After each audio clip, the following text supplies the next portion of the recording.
Hello, please tell us where you're coming and joining us from.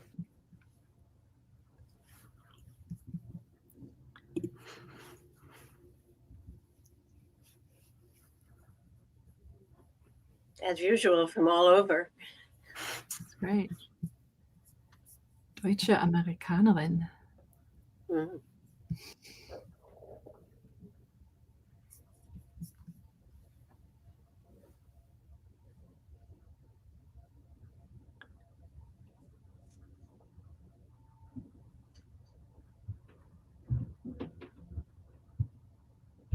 Several Canadians. Yeah.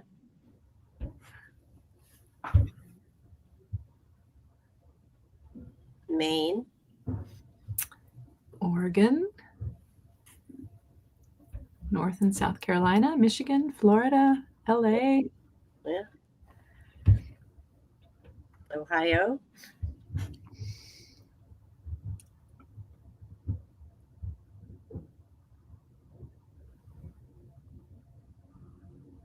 We'll give a few minutes for people to come in.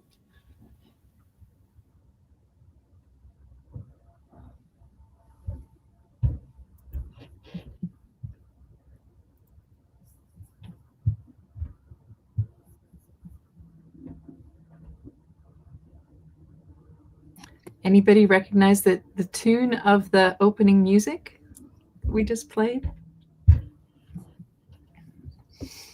Mm.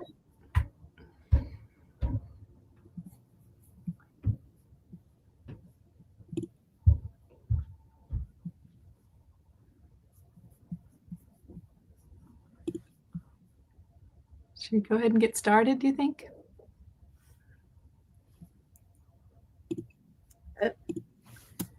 Somebody said Robin Adair.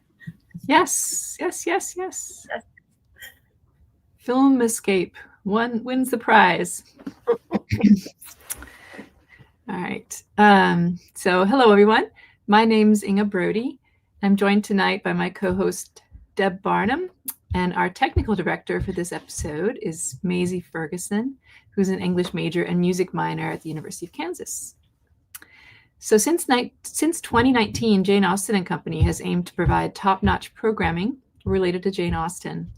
We've had past series on everyday science in the Regency, Asia in the Regency, reading with Jane Austen, Austen and the Brontes, race in the Regency. All 50-odd previous episodes are freely available on our website, janeaustenandco.org. We are one of the programs run by the Jane Austen Collaborative, a group of creative scholars, students, and Janeites who also bring you this Jane Austen summer program, a 4-day extravaganza each June, continuing education programming for teachers, and the Jane Austen's Desk website, which we will tell you more about later.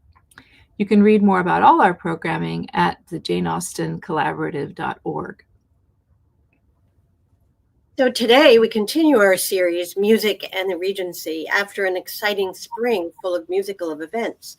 We picked things back up in October with a talk by Lydia Chang. She discussed the complicated web of anxieties at work in Regency musical culture, especially looking at the frivolity and foppery of the English gentlemen of Austen's novels, particularly Frank Churchill.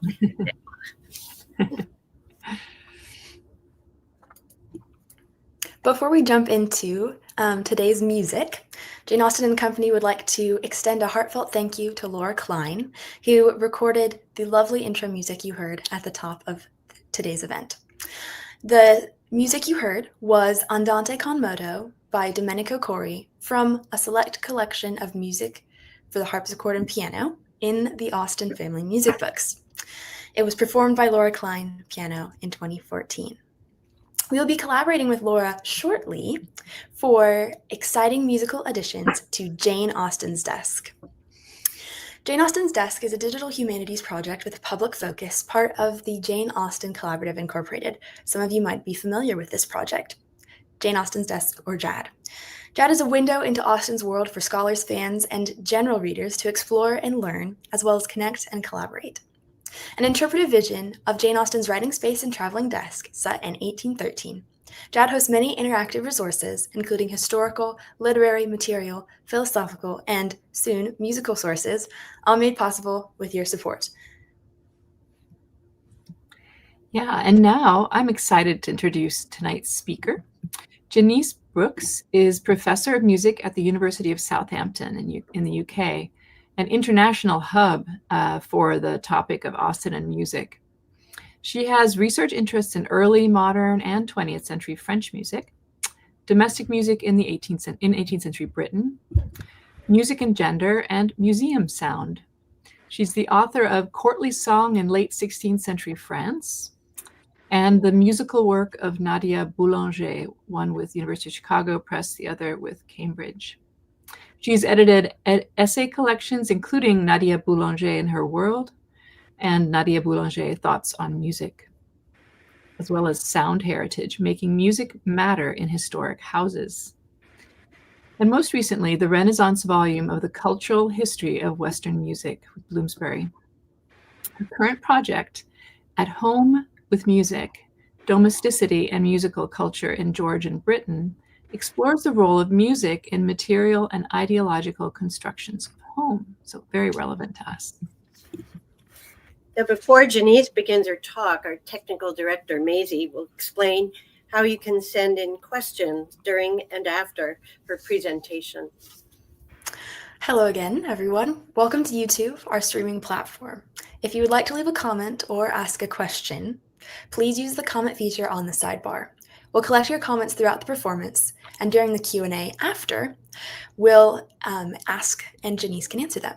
So please get those questions in, and we'd love to hear from you. If you do not have a Google or YouTube account, into which you'll need to log in to leave a comment, you can send your questions or comments to info@janeaustenandco.org. We'll collect questions there and ask them for you. And now, without further ado, we present Janice Brooks and her presentation, Jane Austen, Home and Away. Thanks so much for that lovely introduction. And thank you for inviting me to join this series, which is really, really great to see a whole series being devoted to Jane Austen's music. The home is a stage for human drama in Jane Austen's fiction, with young women firmly in the spotlight. This is especially clear in the many musical episodes where female musicians exercise their skills in front of others. Whether it's Marianne Dashwood casting pearls before swine in Sense and Sensibility, the Bingley sisters showing off their fancy education in Pride and Prejudice, Jane Fairfax keeping painful secrets in Emma, or my personal favorite, Anne Elliot weeping at the piano while others dance in Persuasion. Musical scenes not only gave Austen material for plot and character, they also evoke gendered themes that sparked fierce debates in her time. Music was among the genteel occupations, generally called the accomplishments, in the period's abundant literature on women's conduct.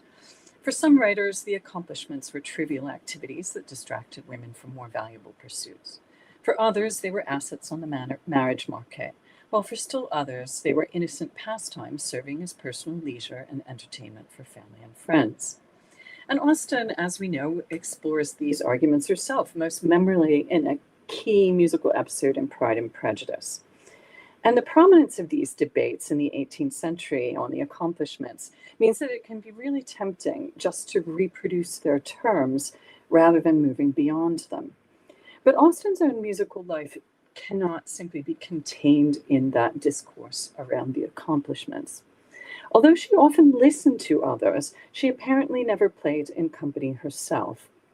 She seems occasionally to have sung as a young woman for others, but had largely given this up by the time her younger relations could remember. After her move to Chawton in 1809, she practiced the piano regularly, but according to her niece Caroline, she did this at times when others could not hear her. And could I move on to the next slide, please? Austen practiced music, that is, much as she practiced her writing, as something that met her own needs. Playing the piano was for her a way of experiencing privacy, an elusive commodity in the 18th century when people lived in much closer quarters than today, and when women in particular had relatively few spaces to fully call their own. But if Austen's home was a space for interiority and self-construction, including at the keyboard, it was also a resource for sifting through objects and ideas. The home was a site for accessing and managing information about the world, imagining other people and places. Just like reading and writing fiction, music making was a mode of knowing. So in what follows in the next 40 minutes or so, I'll first explore Jane Austen's own musical life. Some of you will be familiar with the basic outlines already from some of the previous talks in this series. But for those who are just joining us today for the first time, I thought it would be worth just briefly talking through the musical knowledge that she brought to creating her fiction and which she shared with many of her early readers. Then I want to turn to how music encouraged her to explore lands near and far from her keyboard at home. The heterogenous and highly international music in Austen's repertoire served as a form of imaginary travel far from the counties in southern England where she spent her life. Like the travel memoirs and atlases that swelled the shelves of gentlemen's libraries, such as those at her brother Edward's homes in Godmersham and Chawton, where Austen herself loved to spend time, music embodied assumptions about the world. So first of all, Austen's musical life, and can I have the next slide, please? One resource we have for better understanding Austen's musical life is the collection of surviving manuscript and printed music books that belonged to her and her family. And these are held in different museum and private collections, but most are now freely available online in digital facsimile in this project that I directed at the University of Southampton called the Austen Family Music Books. You can find this really easily just by just Googling the Austen Family Music Books, or you can go to Internet Archive where the books are mounted in digital facsimile. And I've included an essay there for you, as well as descriptions of each of the volumes and what they contain. And they link directly to catalog records in the University of Southampton's library, where Gillian Dooley has put together individual records for each of the pieces they contain. So it's a really wonderful resource for finding out more about what kind of music the Austen family owned and what kind of music Austen herself copied and collected. So in addition to these that you can see on the slide, there are 3 other remaining books, one in Austen's village of Chawton and 2 in Edinburgh, that have recently resurfaced and which we hope to make digitally available soon. So watch this space. We hope we'll be able to make those available for you as well. These books confirm that Austen had the early musical training that was typical of her social class and family income in this period, when girls were usually first educated by older female relatives. Next slide, please. 2 of these books were originally copied in the mid-1750s by Anne Cawley, who was a relation of Jane Austen's mother. And in March 1783, Jane was sent with her older sister to Oxford to be taught by Mrs. Cawley, who used her old music copybooks to teach from. Can I have the next slide, please? Both of the books in the Austen family collection that previously belonged to Mrs. Cawley have children's writing in them from the 1780s, practice writing, some of them from a child you can see here who is already pretty good with the pen, and some of them by a younger writer, possibly the 7-year-old Jane herself. Austen probably learned music during her brief attendance at the Abbey House School in Reading in 1785 and 86, but her family at that point didn't yet own a piano. They borrowed one in 1786 when Jane's glamorous older cousin Eliza de Fayette came to stay, and it was likely Eliza who encouraged Jane's own musical efforts. Next slide, please. The Austen family bought a small square piano for Jane, very similar to this one that's owned by the National Trust, a Gaynor square piano. It's quite likely that it was a secondhand instrument that they bought of about this date, and it's certainly by this maker. By the mid-1790s, she was receiving lessons at home from George Chard, who was the assistant organist at Winchester Cathedral nearby. And a few of the Austen family's printed music books would have served for these lessons. Next slide. For example, this one, Domenico Corri's Select Collection, that belonged to Austen. It's signed inside, and this was a book for intermediate players, very, very widely used in this period. And also around this time, next slide, Austen began to manuscript copybooks into which she entered piano music and songs, some of them borrowed from Eliza de Feuillide herself, and others likely obtained from lending libraries and other friends and relations. So this is the manuscript of vocal music. You can see it's indexed on the inside flyleaf. And if we go to the next slide, this is the title page of her keyboard music. It's inscribed Juvenile Songs and Lessons in one hand, and underneath of it, for young beginners who don't know enough to practice, in Austen's own hand. This one might have been a gift from Eliza de Feuillide. The hand that inscribed the Juvenile Songs and Lessons is quite similar to hers. Next slide, please. And this is a page of the keyboard manuscript next to a page of French music for harp or pianoforte that belonged to Eliza de Feuillide. It's a pretty exact copy, suggesting that that's where Austen got the music from to copy into her book. Now, as these years when she was copying her keyboard and vocal manuscript in the mid-1790s, mid to late 1790s, was exactly when she wrote the first drafts of two of her most celebrated novels, Pride and Prejudice and Sense and Sensibility.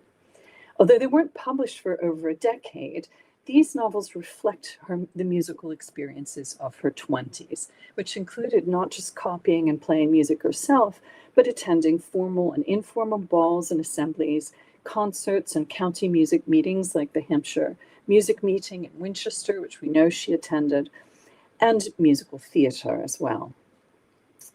In 1801, on her father's retirement, the family moved to Bath. And this meant selling her piano and also quite a lot of the family's music, but it exposed her to the Spa City's sparkling musical entertainment culture, which was second only to London. Then during the unsettled period following her father's death in 1805, during which she mainly lived with her brother in Southampton, she went to the City Theatre in Southampton. She saw musical theatre there, and she spent some of her limited income on renting a piano. Then when she finally moved to Chawton in 1809, she purchased an instrument of her own, and she kept up a regular playing routine. Though life in the village of Chawton was quiet, she made frequent trips to London to visit her brother and negotiate with publishers, and she used those visits to attend concerts and theatre. And just like her own older relatives had encouraged her music making as a child, she seems to have formed relationships with her young nieces through music. Next slide, please. So that was quite the whistle-stop tour of Austen's musical experiences. But it shows that though she lived in southern England all of her life, she was not quite the country mouse that some early critics of her novels took her for.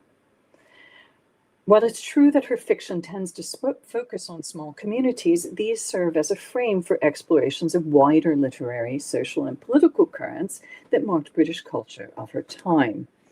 So now I want to turn to how music fits into that picture, moving beyond the accomplishments to think about music as a way of producing knowledge about the world. And the first thing I want to underline is the basic point that music in general, and vocal music in particular, was a form of expressive culture that was linked to others. Music featured in stage works alongside verbal and visual art. Many of the plays that Austen attended were musical plays. Songs provided readings of poetry. Songs provided a way to, were a literary crossroads where one could experience very large numbers of poems in lots of different styles. The high rates of musical training among Austen's class meant there was a huge overlap in musical and literary readerships. It's no accident that in Austen's novels, intelligent conversation between intellectual equals often involves both music and books. More broadly, we can envision Austen's own music making as providing opportunities for performative adoption of voice in a way that resonates with her work as a creative imaginative fiction. Playing and singing vocal music, in particular, was a close engagement that involved adopting the emotional and narrative voice of a text and trying on alternative persona. We know, for example, that Austen copied and sang a setting of the Scottish poet Robert Burns's nationalistic love song, There Grows a Sweet Myrtle, in her Chawton home at precisely the time she was drafting an extended criticism of Burns' work in her last unfinished novel, Sanditon. If we could go to the next slide, please. The kind of close reading that copying and performing this piece entailed fed into her assessment of Burns's work, allowing her to temporarily assume Burns's own voice and imaginatively occupy the masculine narrative stance of the text and music as she sang, a stance she then astutely picks apart in Sanditon. This song provided not only opportunities to engage with Scotland's most famous poet, but it also fits into a broader picture. As was the case for almost all domestic music collection, both north and south of the border, Scottish song is the most abundant national repertoire in the Austen family's books. The cultivation of traditional Scottish music took place against a background of turbulent political relationships and culture wars, during which markers of Scottish identity, like the kilt, became highly charged objects of nostalgia and fascination. And music is absolutely central to this picture. The collection of traditional tunes, dances, and songs with the distinctive Scots dialect of the texts and the Celtic flavored melodies with their Scotch snap dotted rhythms, modal inflections, and triadic leaps that are borrowed from fiddle and bagpipe tunes were all part of constructing Scotland in this period. Jane herself owned 2 entire volumes of Robert Bremner's enormously popular sets of Scots songs. And we can move on to the next slide. Oh, sorry, I should have moved on to that one before. And the next one again. All right, there we go. Those are the Bremner Scots songs. And there's further Scots songs that are sprinkled among other music that she collected. So there are these 2 full collections with 30 songs in each one, and then individual songs that are sprinkled around some of her other books. For example, as themes for variation sets, like Domenico Corey's variations on the song My Ain Kang Dearie, which shows up in her keyboard manuscript. So while Austen herself never traveled north of the border, these pieces created images of Scotland in her mind. We can look at the next slide, please. And so it becomes a form of imaginary travel where you can conjure these visions of Scotland. And as she performed traditional song herself, Austen engaged in what we might think of as a kind of musical cosplay, becoming a Scot herself, as in this rendition of a traditional song in the voice of a Scottish shepherd. So we'll move on to the next slide and watch a video recorded at Jane Austen's House Museum, where Helen Neves is going to play and sing, as Austen herself would have done, a song from one of the Bremner collections. Summer's night, what's coming when the sheep came hame? I met my lassie broad and tight, while wandering through the misted lane. My heart grew light, I ran and flung my arms about her lordly neck. I kissed and clasped her there so long, my words they were na magnifique. I said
Thanks. That's fantastic. So we'll move on to the next slide now.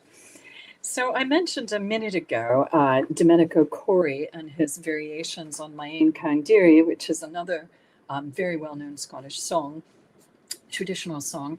And you might have wondered, Domenico Corri, who wrote these variations, doesn't exactly have the most Scottish-sounding name. In fact, he was Roman, and he and his wife, the singer Francesca Bacchelli, came from Rome to Edinburgh in 1771 at the request of the Edinburgh Music Society. And they're just two examples among the huge number of musicians who came from all over continental Europe as the rapid growth of Britain's cities made it a magnet for musicians in search of new opportunities. Next slide, please.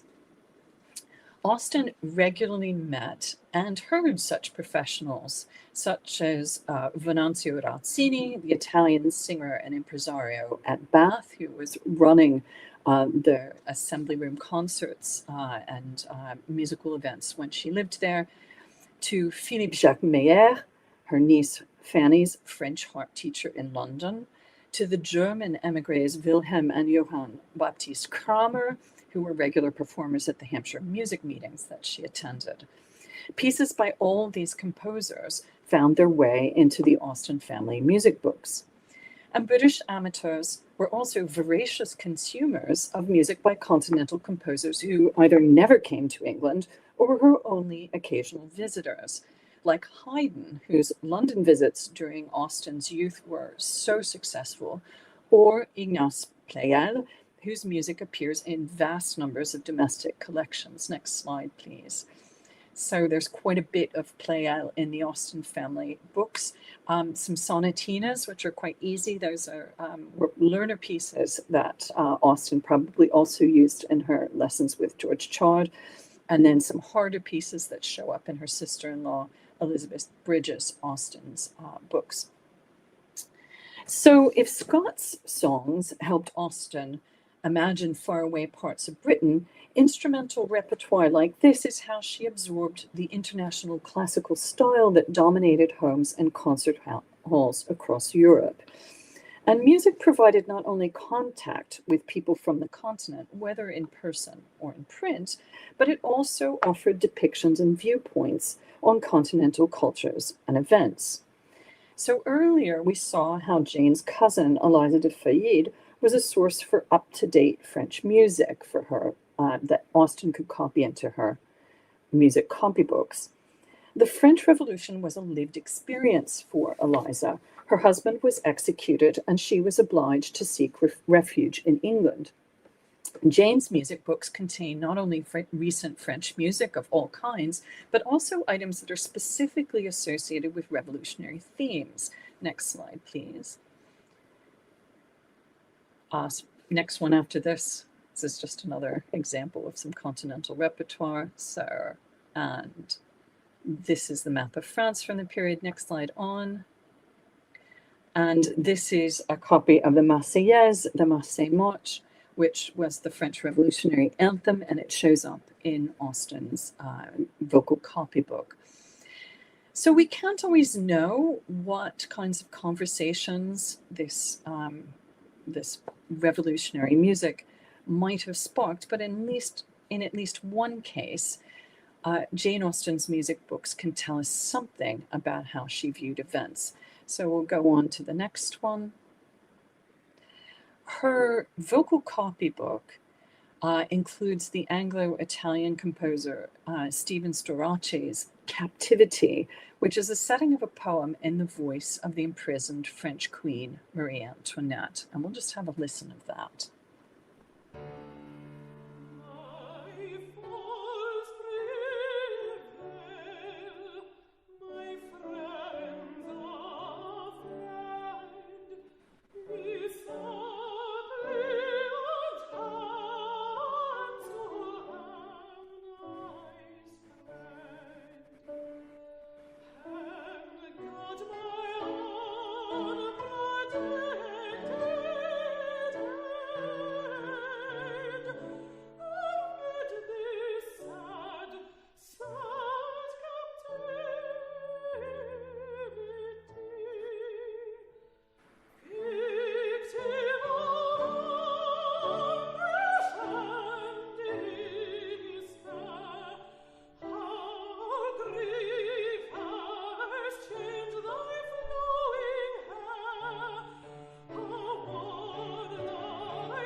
Thanks. That was Amanda Pitt, the soprano, and my colleague David Owen Norris from the University of Southampton on the piano, playing a piano that used to belong to Kramer, who is the only composer who's actually mentioned in Austen's novels. And that recording's available. It's called Entertaining Miss Austen. If you're interested, you can find that really quite easily in all your favorite music platforms.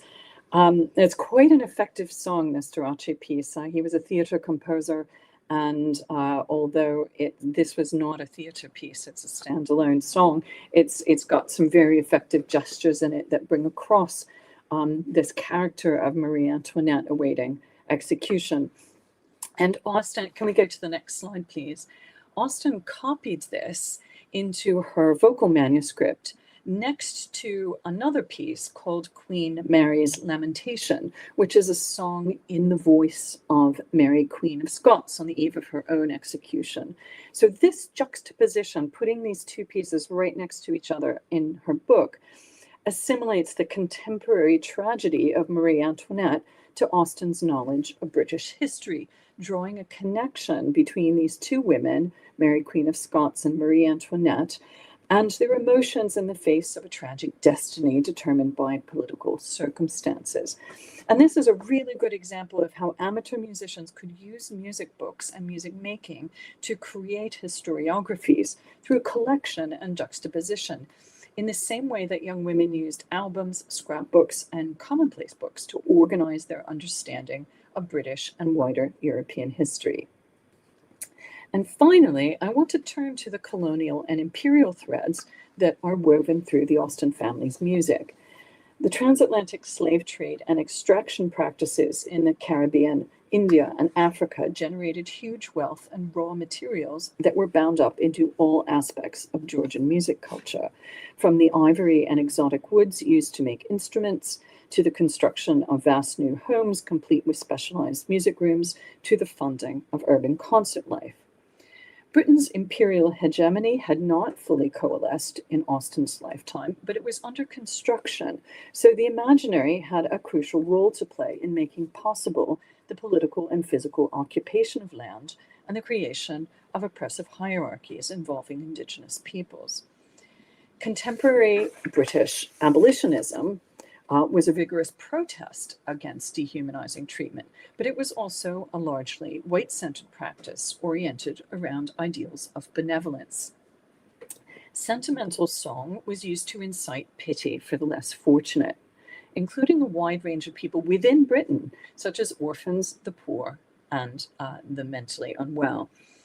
Music practically fueled charitable action by cultivating emotional investment in the situations of others. And, for example, abolitionists instrumentalized song to garner support for their cause, and women's performance of this repertoire at home was a key form of dissemination. So when they were extending sentimental song to topics beyond British borders, staking out this kind of moral ground was often mixed with racialized language and stereotypes, just in the way that songs about British individuals traded in stereotypes about gender. The songs about fallen women, for example, or classist distinctions between the deserving poor and others who were considered less worthy of charity. So these strategies of sentimental song and the cultivation of charity all get applied to situations outside of Britain in similar kinds of ways. And I want to show that through three pieces from the Austen family music books that provide examples of how these kinds of songs dramatize very complex entanglements between Britons and racially marked others.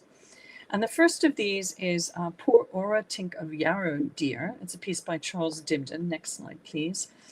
And this is from the smash hit comic opera, The Islanders, which was first performed in 1780. And Austen owned a scrapbook with a copy of this song in it. And The Islanders sets the tale of an indigenous Caribbean chieftain called Yanko and his wife Ora, who's been enslaved by Spanish invaders.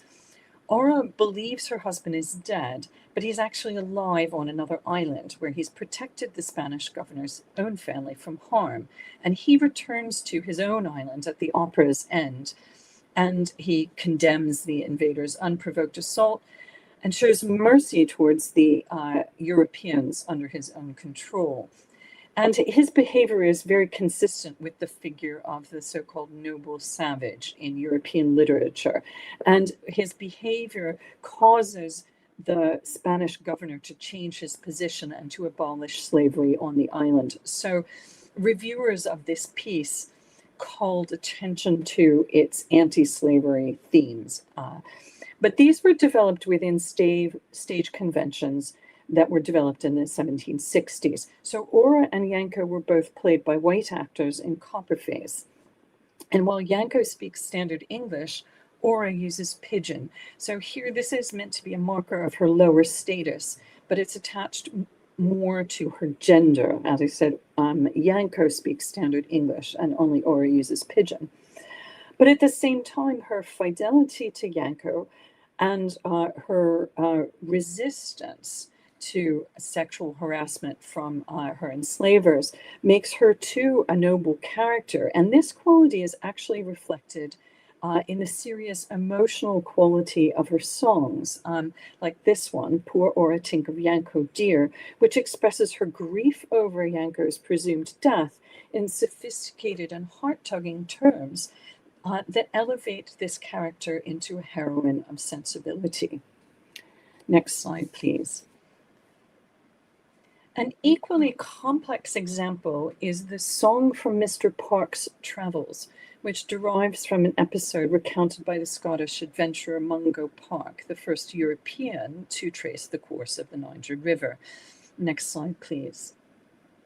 The Austen family copy of this song comes from Jane Austen's sister-in-law Elizabeth Bridges' manuscript book, bound for her in 1799, the same year that Park's best-selling Travels in the Interior Districts of Africa was published. And we can go to the next slide again, please. And here he described after how finally arriving at the Niger, he sought lodging in a nearby village. And no one would take him in, and he spent the day sitting under a tree until a woman took pity on him. After feeding Park and showing him his bed for the night, the woman and her female relatives sat working and singing, and one song was an improvised piece about the plight of Park himself. This is him, he recounts this in the memoir. And then on his return to Britain, Park's prose translation of their Mandinka lyric was versified by Georgiana Cavendish, the Duchess of Devonshire. And a setting of the poem by the Italian composer Giacomo Godifredo Ferrari was then printed as a postscript to Park's expedition memoir, which Austen and her family clearly knew. Moving on to the next slide, please. So this is the song as it appeared as an appendix to Travels in the Interior Districts of Africa. And this is what Elizabeth Bridges copied her copy from. And it also existed in the Godmersham Library. So clearly, Austen knew the context of the expedition memoir as well as the song itself. Now, this song sits in the vocabulary of British charity song. It actually, the verse is, the verse is mainly in the style of a charity song, and then there's a kind of chorus that's in the style of an ensemble glee. It upends some of the conventions of charity song. African women here extend pity to a white subject rather than receiving it, and their voices are in control. At the same time, women's capacity for charitable action is underlined. That is, the gendered nature of musical charity discourse remains intact. And this was perhaps a factor in this song's huge popularity, both within the exploration narrative, within the book itself, and as a separately circulating piece of sheet music. Can I go to the next slide, please? This is my final example. It's the Hindu girls' song that Jane Austen copied at some point after 1800. So going to the next slide. This piece fits into a larger pattern of British encounters with and imaginations of Indian music. It was published in 1800 as part of the second book of Hindustani airs by the British composer Edward Smith Biggs, setting text by the poet Amelia Opie. Some of the songs in this book were taken from William Byrd's influential Oriental Miscellany of 1789, and this book itself was based on transcriptions by British women resident in India who had heard professional Indian musicians. So Byrd's book are arrangements of tunes that women resident in India had transcribed from Natch parties that they had attended. And so however highly mediated through British musical sensibilities, those pieces did have some loose connections with Indian music making. Next slide, please. The Hindu Girls Song, however, it shows up as the Hindu Girls Song in Austen's handwriting. The print calls it a Hindustani Girls Song. This seems to have been entirely invented. There's no model for it in any of William Byrd's earlier publication. It was, however, printed with a lengthy backstory to project some form of authenticity. It purports to be the song of a young Indian woman who had been living with a British man who abandoned her on his return to Britain. The song proclaims her fidelity to the man, warning that the British bride who awaits him back at home will not display the same tenderness and, quote, fond submission as she. So there's racial and gendered fantasies being played out here as the male colonial subject enjoys sexual power over a racially marked other. And there's also a rebuke to British women, like the text's author or Jane Austen herself, who fail to be properly submissive to match this fond submission that the speaker of the song embodies. So let's just hear what this song sounds like.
And that again was Amanda Pitt and David Owen Norris.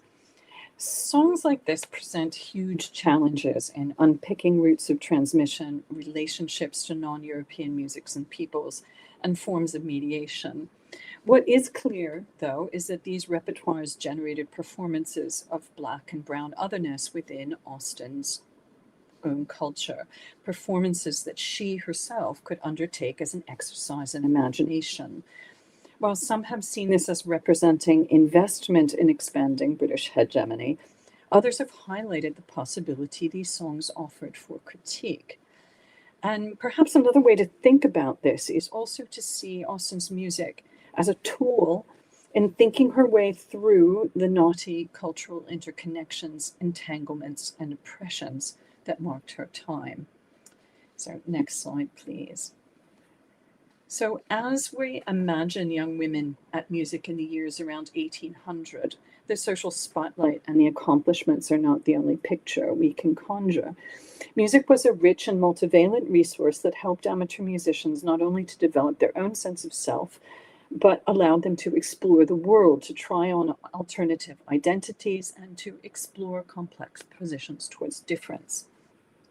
The historian Dror Warman has written compellingly about the popularity of masquerade in 18th century Britain, pointing out how it provided ways of trying on identities and testing social norms.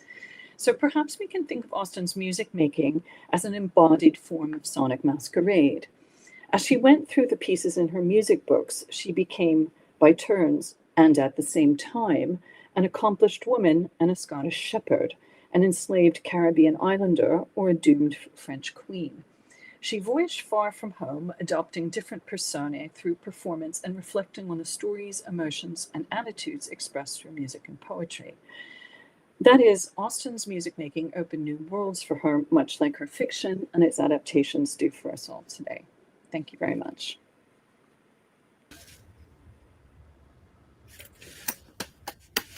Thank you so much, Janice. That was so interesting. There's a lot of food for thought there. Yeah. One question we have from our audience is, where would she have obtained her music scores that she copied from? And did she write them as she played it? Right. Okay. So a lot of the music will have been borrowed from friends and relations. And there's even actually a scene in Emma where this happens, where Harriet Smith has borrowed music, or the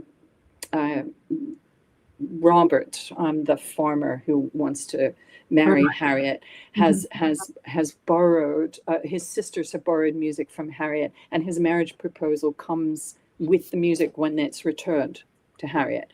So it's and that's actually a real life. There's an example in Austen's own life where her niece Fanny sent her a letter that she didn't want other people in the family to see, sent it in a packet of music. So people swapped music around this way. It's very, very common way. It makes printed sheet music stretch to more players. It is a sociable activity. When I was young, we made mixtapes. Obviously, that wasn't an option. So what people did was they traded in copied and printed music in the same way they sent it by letters. So you could ask a friend to send you something if they were passing through London. Austen actually buys music for a family friend. We have one letter where she says, "Oh, I was trying to get this and they didn't have it, so I got this other thing," when she was in London. And so family and friends, music shops in London. She clearly shopped at Birchall's, the music shop in London, when she was there later in her life. Lending libraries, there was one in Winchester, and it's quite likely that when she was taking, we know that she took books to read out of lending libraries, and many of these kinds of subscription lending library series or institutions also had music. So lots of different sources. And the other question, would she have copied it as she played it? There are a couple of instances where, for example, the song from Burns, her copy is quite incomplete. There's a very complete copy in another music manuscript up at Tatton Park that was copied by one of her contemporaries, so we know what it looked like with the full piano accompaniment. Hers is more sketchy, and so in those cases, she's sometimes just copying what she needs in order to play it. She's not copying it out absolutely identically to how it appears in a printed source. She might be copying from an intermediary source, and that's impossible to tell, like the printed source, and then somebody else copied it, and she's copying from a copy. That also happens. But she's more likely to make these short score kinds of more incomplete copies later in life. The ones that are in her two copybooks from the 1790s tend to be very exactly copied from printed sources. Thank you. It's fun. Oh, I'm glad you liked seeing the performance on the piano in Jane Austen's house. Yeah, and I was really grateful to Helen for being a really good sport. She's a professional singer who plays the piano very well, but normally doesn't agree to allow herself to be video playing and singing voice. But I find that really evocative, because most often when we go to concerts or when we hear recordings of Austen's music, it's with a professional pianist playing the piano and a professional singer singing. And I really enjoyed thinking about how Austen would have been by herself in precisely that room, singing and playing for herself in those Chawton years. And I was really grateful to Helen for recreating that. Here's a question about Frank Churchill. Oh, the gift of the piano. Well, this is such an amazing scene, and it does have more musical detail than anywhere else in Austen's novels. In all of the other novels, she basically allows her readers to fill in the sounds of music that she knew and they knew, and she doesn't tell you much about who the composers are or what the songs are or the pieces of music are. And here, in Emma, she mentions Cromer, and she mentions the piece Robin Adair, which was a song that has a backstory. The text of this song was about a secret courtship, essentially. So when Frank Churchill sends the piano to Jane Fairfax, there's then this wonderful scene where she is playing it, and they are secretly engaged, but no one knows it yet. And he's trying to throw off Emma and make her think that the piano was sent by Jane Fairfax's previous employer. And so he mentions the song, he says, Robin Adair, it is his favorite. And Emma reads that his as being Mr. Dixon, who was the previous employer. But actually, Robin Adair is a song about a secret courtship that was opposed by parents. And so it's actually a kind of bit of secret musical communication between Frank Churchill and Jane Fairfax. But the present of the piano is really actually one of the things that marks out Frank as a rash and not very considerate human being, because it's hugely expensive, and normally one would buy a piano. Normally pianos were purchased by men for women who were their wives or daughters or someone they were going to marry. It's something that has connotations that would have, for Jane Fairfax as a single woman who was not engaged, put her in a very awkward position. And that's brought out clearly in the novel, that he thinks he's doing a wonderful thing, but actually he's making her life really difficult. We have some more great questions, but I also want to ask, can you say a little more about the critique of Burns in Sanditon? Yeah. Well, so here I'm going to blank on the names of the characters. It's Charlotte, right? Is it Charlotte, the name of? Yeah. And she is involved in a sort of comparative literary exercise where they're talking about Burns and they're talking about Scott, and Scott is presented as tame, which a lot of scholars have seen as a kind of slap at Scott, who had been a bit not very nice about Emma, and then they start talking about Burns, and her interlocutor goes, "Oh, Burns, he's so fiery. Scott's tame, but Burns is fiery, and he sang the lovely charms of woman, etc., etc." And Charlotte responds, "Yes, but there's something you can't really trust in him. He felt, and but then he forgot." And so there's this kind of slightly distanced relationship to lyric and its emotion. And the song from Burns that I brought up is one of these kinds of nationalistic love songs, where the brave Caledonian pledges his fidelity both to the land and to Jean, his sweetheart, who embodies Scotland. And what Austen seems to be calling into question here is even just her own singing of this piece, as it's something to be felt, something to be sung, and to feel that emotion, but there's something insincere about it. So I find it a really interesting way of thinking about how she's engaging with that as a performer. She becomes Burns, but then in Sanditon she steps away from him. So I think it's a really interesting way that those two texts can be read together. Lovely.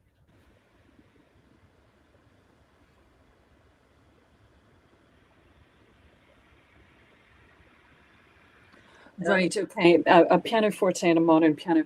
So the pianoforte was invented back in the 17th century, but it doesn't really become a common domestic instrument until the 18th. And it's in a line of keyboard instruments, beginning with things like the harpsichord, but the harpsichord plucked strings, and the piano has hammers that hit them. And the pianos that Austen knew were essentially wooden boxes, and the range of them grows during her lifetime. So the pianos that were around in her youth were about 5 octaves to 5.5 octaves, and then they go up to 6.5 octaves in the early 19th century. And there are lots of new patents for things like the pedals and the hammer action, making the hammer come back up quicker so that you can play faster passages. So a lot of the things that composers like Liszt or other composers that require you to do really, really fancy, fast-flying finger work, that's all because of these developments in the piano. But essentially, they remain wooden boxes until quite late in the 19th century, when the idea of starting putting metal frames in them comes. And the metal frame is the big difference between the kind of piano that Austen knew and the kinds of pianos that we see on concert stages today, which have much, much wider ranges, but are also much louder and much more stable. This is because the string tension can be much, much higher because you've got this big metal frame holding everything in place. If you had tried to have that much weight on a piano of Jane Austen's day, it would have gone up in matchsticks. All the wood would have split to bits. It wouldn't have been able to handle it. So it's the metal frame that makes a huge difference. There's lots of other things. The piano evolved incredibly rapidly in the 18th and 19th centuries to get to something in the early 20th that has remained pretty stable since then. But there's lots and lots of changes. So I do have to say that the Hindu girls song was so beautiful. So- And so here's a question about British colonialism in India. Right. Okay. So this, yes. So there's a lot of there's a lot going on there, and as I was trying to suggest, it's in each instance you kind of have to pick it all apart.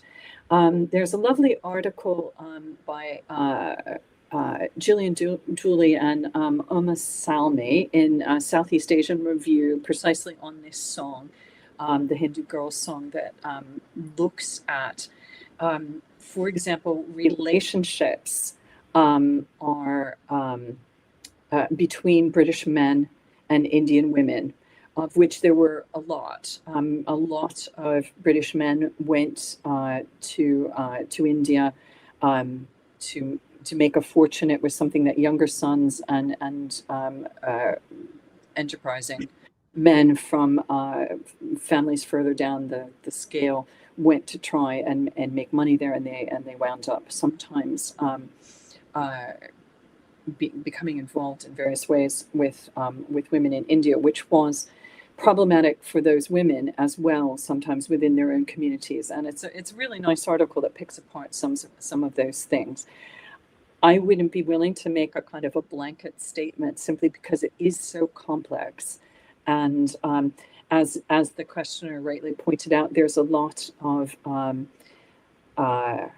cultivation of Indian themes, of decoration. There is things like paisley shawls, like the ones that Austen's own brother obtained for her and her sister Cassandra. Many Indian goods, very prized. And of course, there are people from Britain who are being entertained by wealthy Indian rulers, the Notch parties that I mentioned. They're actually their kind of on tolerance in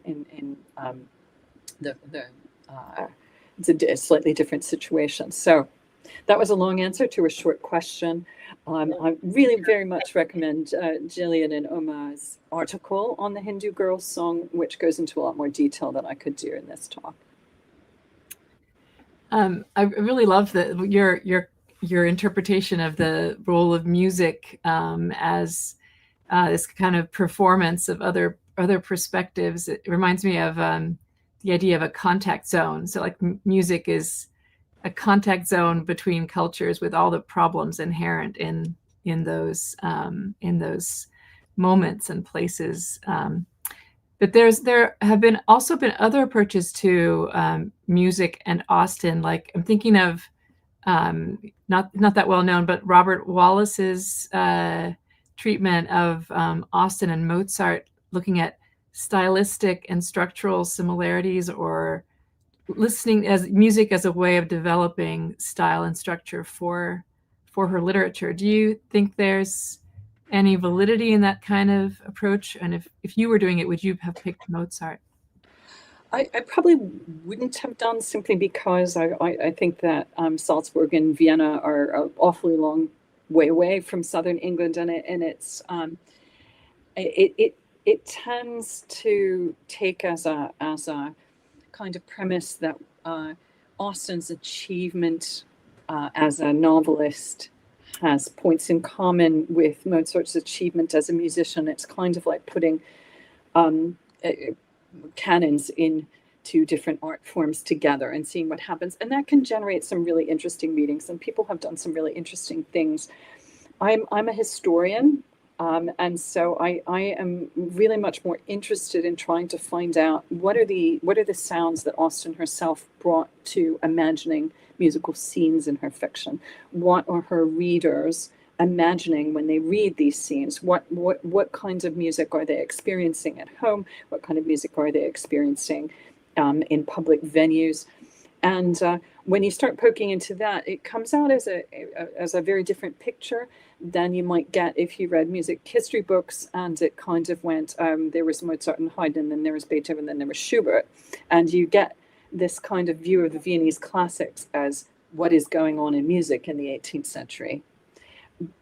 But that's really not what was going on in southern England in the 18th century. That was what was going on in Vienna. So it's not to me it's not as helpful as digging into the music books that belong to Austen and her family and saying, oh, well, what does this music sound like? How is this music put together? What characters and strategies does this music use to do things? Does Vienna appear much in her own music books? In the form of Haydn, yes. Haydn primarily. Haydn was super popular in all over Britain, and but he's you're raising the question of encounter just now. Haydn spent a lot of time in England in the 1790s. He was the most famous composer in Europe at the time, and London concert promoters got this amazing coup by getting him to come to England, write symphonies, particularly for London concerts. But he was so interested in England, and his London diaries are kind of all about all his experiences as someone who had not traveled very much before he became famous late in life. And he's just like wide-eyed about it all. And he writes songs to English texts by Anne Hunter, and loads of these pop up in the Austen books. But the other thing that Haydn is good for showing is that even when Austen is experiencing music of the Viennese classics, often she's experiencing it in mediated ways. So, for example, there's a Haydn sonata that she had as a sonata. It shows up for keyboard. It shows up in one of the books, but in her vocal manuscript, it's copied as a song. William Billington adapted the theme of this sonata as a song called William, and so she may have learned it first as a song before learning it as the keyboard work that we tend to think of as the real Haydn music. So again, I think trying to do the historical digging into sources and versions that were available to her at different times is actually quite productive in pulling apart this notion that all of music history is about the Viennese classics in the late 18th century. There's other things we can say and do. Thank you very much. I do love this question about Jane's actual accomplishment.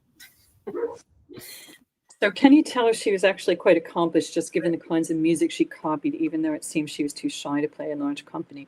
Well, she was a reasonable intermediate player from the kind of music that she owned.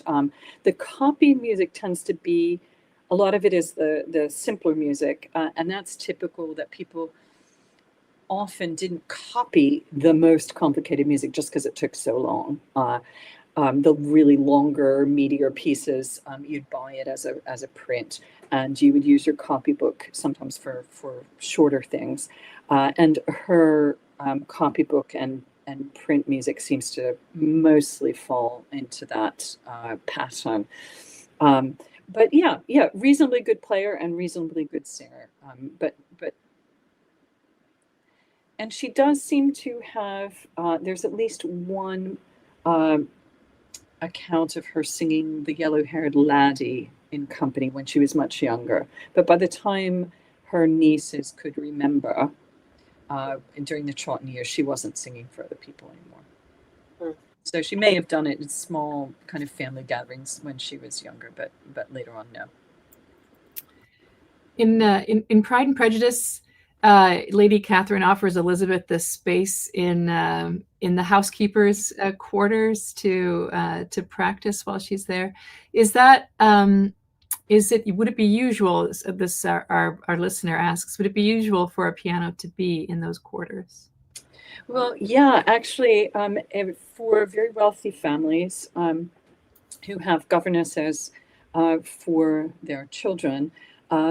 one of the things a governess would be expected to do would be their early musical education, and also to supervise music practice, even when they became more skilled and would have a music master coming to visit the house, say once or twice a week for a lesson. It would be the governess's job to follow up the lesson and to supervise the daily practice that came in between the lessons. And there's a wonderful memoir of, it's not really a memoir, it's the journals that have been published of the governess who worked for the Talbot family out at Laycock. And she had an instrument in her own quarters, and she used it to practice on so that she was able to supervise the study of her charges as well. And for a time, the music master who was coming to teach the children in this family was also giving her lessons. So she was also continuing to improve as a player. So yeah, that is absolutely consistent with being in a very wealthy family, and the governess being someone of a genteel education who would be able to supervise study in foreign languages, music, as well as geography, history, and the other kinds of things that young women were meant to learn. Nice. So the insult, of course, is that is sending Elizabeth saying, "Oh, she won't be bothering anybody in that part of the house, in the servants' part of the house." So that's quite an interesting way of mapping the hierarchy through, because there's clearly another piano there that's in the receiving rooms, and she doesn't offer, Lady Catherine doesn't offer Elizabeth that piano. She offers her the servant's piano, which would be probably a smaller, less expensive instrument, and in a part of the house that's not really for receiving visitors. So yeah, the insult is about the space. Thank you. So would Jane also have had formal voice singing lessons besides piano lessons? I think you mentioned that. Yeah, well, I don't think that she did. There's no evidence that she did. George Chard was an organist, though he may have helped with singing, because as an organist he would have been responsible for directing choirs as well. So, like many organists, he may have had some. He may have given some singing lessons, but he was not a singing teacher of the type that Austen's sister-in-law, Elizabeth Bridges, would have had. She went to a very fancy girls' school in London, and there they would have had a separate singing master who was different from the person who was teaching the keyboard. And it seems very likely they had an Italian singing master, because those were the most expensive and fancy ones.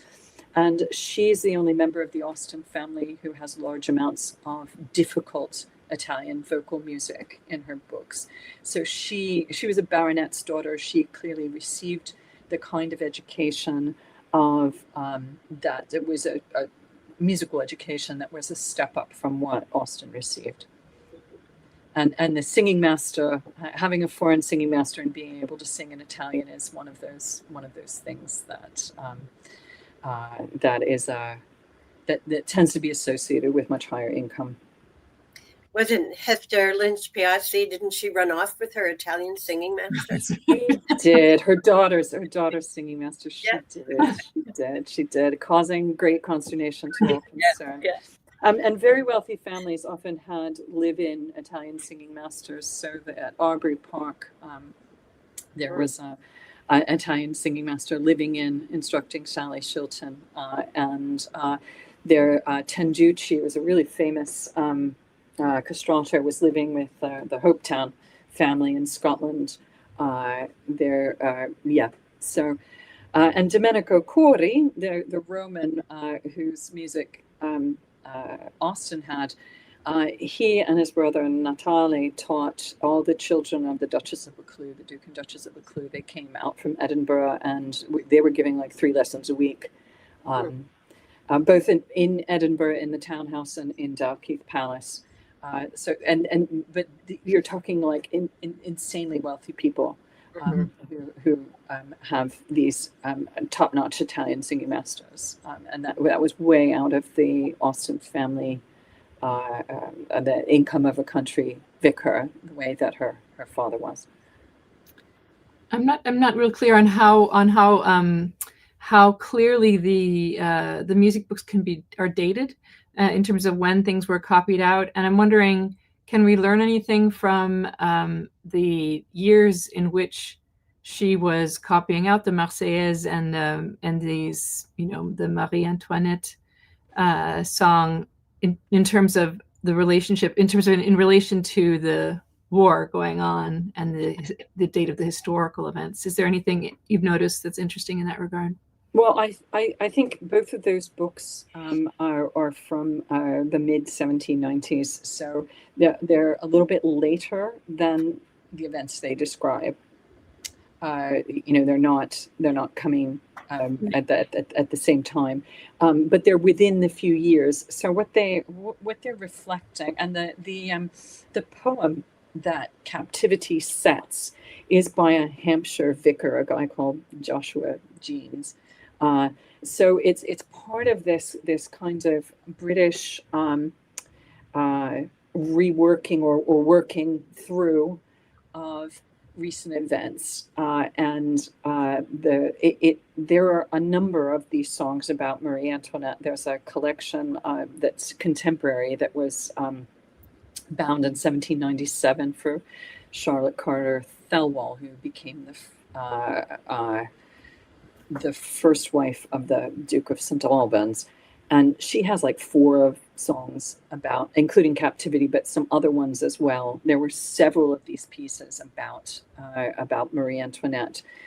She was seen as this tragic figure amid British audiences. So it's quite close, but I think it's subsequent to, and it's part of the working through the event and trying to establish its meaning through expressive culture. Yeah, that's so interesting, because it would have been at the same time that Burke and Payne and others were debating her role, right? And using her as a symbol to be, whether or not one should express sympathy for. That's Exactly. fascinating context. Yeah, it is. And I also kind of like to think about it too in terms of this reading of Mary Queen of Scots as well, and the history of England that Austen is writing at exactly the same time and copying out, and Cassandra is illustrating. So these are really interesting examples about how this kind of domestic activity that young women do is part of creating historiographies that are powerful and which have been overlooked sometimes, because the way that they create historiographies, there's been some wonderful work on embroidery in this context, about the way that embroidery, not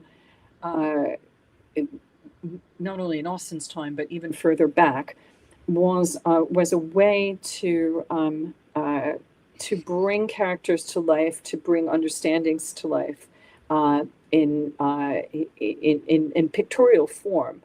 And I would argue that music books do, when people are buying and copying music and assembling it and juxtaposing things in this way, that they're creating something that's kind of like a sonic map of British history, or a sonic map of world geography. They're saying, well, this is what this, we're supposed to feel sad about this, we're supposed to feel excited about this, we're supposed to, it's a way of affectively mapping history and geography. Nice.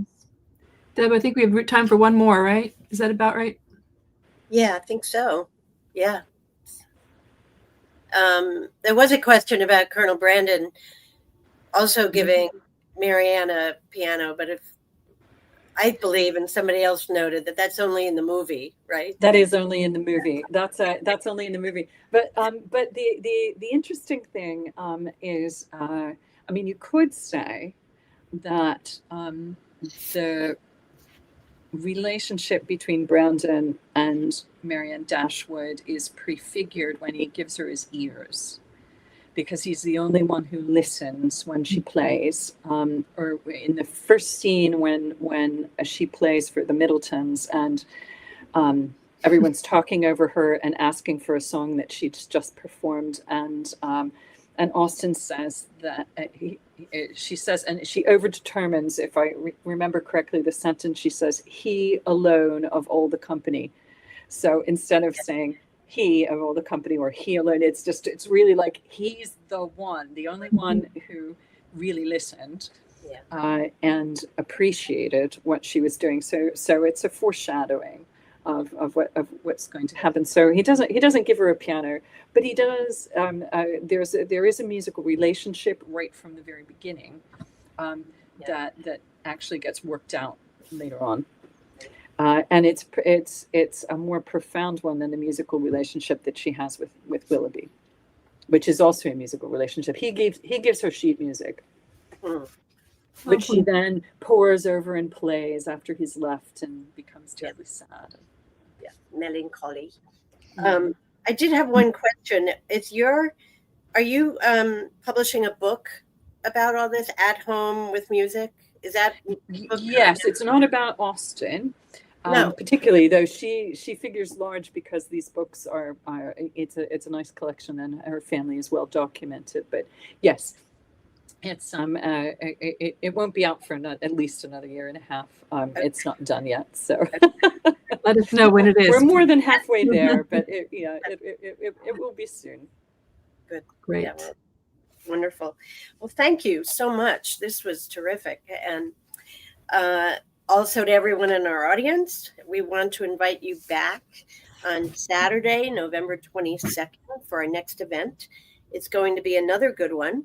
Penelope Appleyard and Jonathan Delbridge will be performing and discussing their musical setting of Austen's teenage poem, Ode to Pity.